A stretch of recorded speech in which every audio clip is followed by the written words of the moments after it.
Ayan, good morning at ngayon ay Sunday, July 12. Dadaan ngayon yung buyer. So pipitas tayo ng sitaw kung makakailan tayo, tsaka yung sili na pinitas natin kahapon dadagdagan natin ngayon kasi ilang puno pala yung na kukuha natin. Ngayon dito sa harap ng kubo, ito yung kubo natin na halos pasira na, magti 3 years na yan, pero okay pa naman. Eto dito sa harap na malapit sa kalsada, malapit sa kubo, ito yung sili na tinanim ko din. Gardening lang to, garden lang, kumbaga parang libangan malapit dito sa kubo. Last year to tinanim, mga November. Oo, November. Halos mamatay na to ng summer sa init, pero ayan, buhay pa rin siya. At ito yung bunga niya. Ayan, so ganyan siya karami mamunga. Sa ngayon wala pang hinog, puro green pa yung kanyang mga bunga. Yan. Tapos kumapal din yung dahon niya.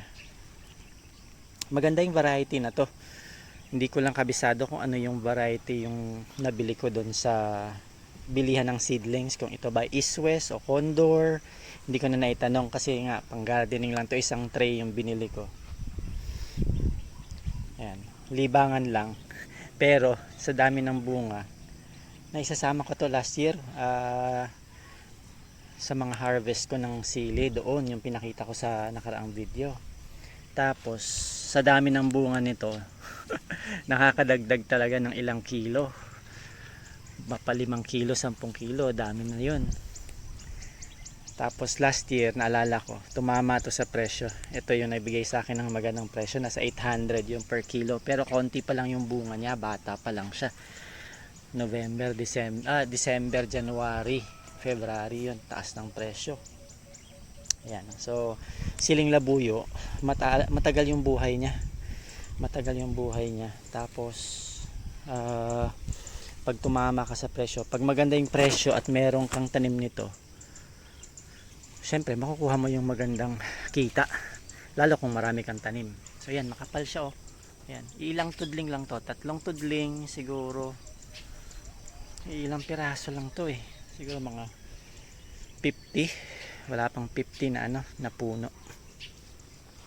Yan, hanggang dito sa kubo yan. Ayan. So natabunan niya na yung damo, kaya puro sili na lang. Ayan, namumulaklak pa. Okay, so ako ngayon magpipitas, maghahalaw na ako. Ito na yung ating napitas. So meron tayong sili, siguro sabihin natin mga 10 kilo to mahigit. Tapos meron tayong 2 tali ng sitaw, may sobra na 2 at 3 maliliit o segunda. So yan lahat, hindi ko maubos. Siguro isang tudling lang to. Wala pa isang tudling. Sa susunod na lang para matesting natin. Andito na yung ating buyer, andito na sila ulit. Welcome back. Ayan. Tingnan natin kung ilang kilo. So ayan, may 14 na tayo, 10, tsaka 4 na kilo yung sa isang plastic. Sitaw, 2 tali, may sobrang 2 at 3 segunda. Okay, salamat. Sa makalawa ulit. Ayan, yun ang ating buyer, sila pa din. Ayan, pwede na tayo magpahinga. Akalain nyo yun lang yung napitas ko. Kaunti lang. Okay, hanggang sa susunod.